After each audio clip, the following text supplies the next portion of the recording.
Greetings, all. My topic for today is literacy and the workforce.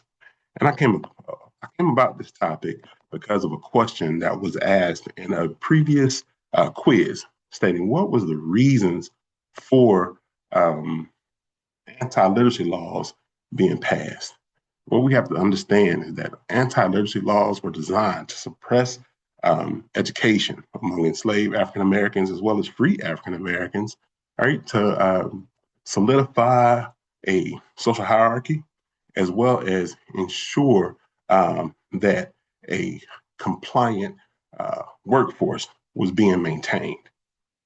All right, because through functional literacy, we know that schooling is going to align with economic um, productivity as well as employability.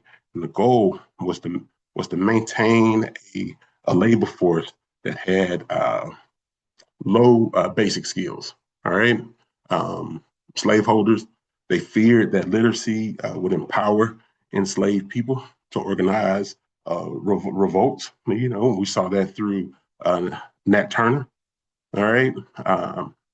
Also understood by denying education, um, they could stifle any form of resistance, right, and maintain that economic control. Because we do have to understand that our economy, extremely large part of our economy, was in agriculture, right? And by keeping these enslaved people illiterate, their roles again were going to be restricted to um, low skill, basic labor jobs, even without slavery. Because and we'll see that later, which prevent any type of course, upward mobility at the time, but not just the act of upward mobility, but also the thought of upward mobility. Any type of aspirations that they had, um, you know, would be short lived or denied uh, just because that literacy piece was missing. All right. And then as we saw cotton rise, or the production of cotton rise, what we have to understand is that the South was producing roughly 75% of the world's um, cotton market, right? So with that, if the group of people who were responsible for production uh, became more literate, understood more, uh, revolted, aspired to do better things, um, then what was going to happen was this production and this corner of the market um, that we held as a country was going to be greatly impacted, right? And cotton market is greatly impacted, then we're going to see economic decline, right? And and that was something that um, that we didn't want to see, right, as a country, right? Even after emancipation, right? Uh, Formerly enslaved people ended up a competitive workforce, right, without the skills needed, right, to compete. So what happens?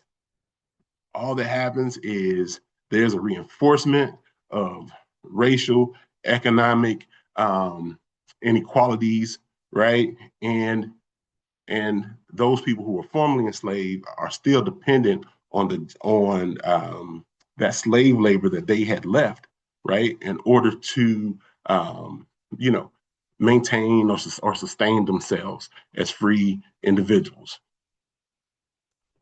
Anti-literacy laws not only affected uh, jobs, right, but they also reinforce very hurtful and harmful stereotypes, right, and limited uh, social power as well as political power, right? And some of these generational disadvantages that we see are um, have come about because of those anti-literacy laws, right? Um, we understand that the human capital theory uh, says that there's a link between literacy as well as um, literacy and wages, right? The more literate you are, the better wages you'll earn, right? The less literate you are, the more you have to settle for what you can get, which means that um, you can't command higher wages. The demand just simply is not there for you, right? And even in the aftermath of anti-literacy laws, right, we see that we're still working towards closing educational gaps as well as income gaps among subgroups in our schools. And it might be directly related, could be indirectly related, but regardless, it's related to anti-literacy laws.